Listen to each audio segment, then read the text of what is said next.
Beberapa waktu lalu ramai di media sosial peristiwa dua pengendara sepeda motor yang tersangkut di genteng rumah warga Tasikmalaya.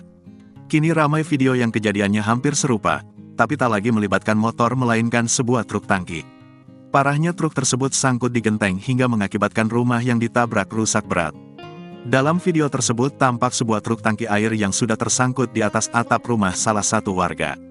Diduga truk tersebut tersangkut di genteng usai melaju keluar jalur jalanan lalu menabrak pepohonan hingga akhirnya menghantam salah satu rumah warga. Pasalnya sebelum tersangkut di atas atap, truk tangki itu terlebih dahulu menabrak deretan pepohonan hijau yang cukup rimbun.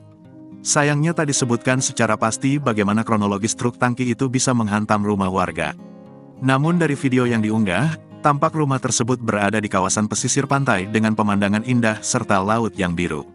Akibat peristiwa tersebut, atap rumah warga yang berbahan genteng itu pun rusak parah pada bagian depan.